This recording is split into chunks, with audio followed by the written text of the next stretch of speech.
اسلام کې درې بنیادی اصول دي او دغه درې بنیادی اصول قرآن مجید ځای په ځای باندې ذکر کړل دي. یو توحید او عقیده د توحید او رسالت او دغه رنګي عقیده د آخرت.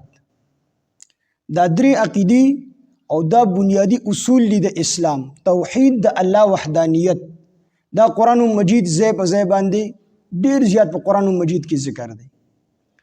دویم رسالت د پیغمبرانو رسالت، د رسول الله صلی الله علیه وسلم رسالت، پیغمبري دغه اثبات او دغه رنګي عقیده د آخرت د قیامت.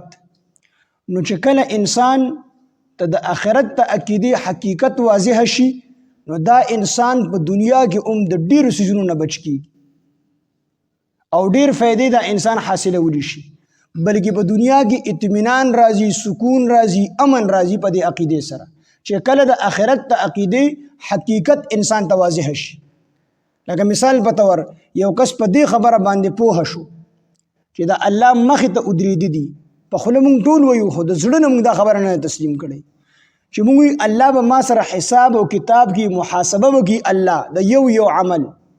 نو څوک په دنیا کې بیا قتل وکړي، څوک په غلا وکړي، خو دې قتل کې دته به دا خبر را یادېږي چې زه به د الله مخې ته ودرېږم، الله به تپوس کوي چې دا انسانان دا خو ما ډېر په مینې او محبت سره د خپل عبادت لپاره پیدا کړي، تا ولې وجل؟ تا ته دا اختیار چا درکړی دی؟ نو د سره بیا جواب نشته. نو د دغې ویرې نه به دې د چا قتل بیا نه کوي، دی به بیا غلا نه کوي. کو دی غلا کوي ته به دا خبره مخې ته راځي چې الله به تپوس کوي. نو غلا بني، رشوت بني، سود بني، کونډې لګول بني، یو قسمه ګناه بني. نو چې قتل نی، غلا نی، ډاکه نی، بدکاری نی، زنا نی، نو په معاشره کې به خامخا امن راځي.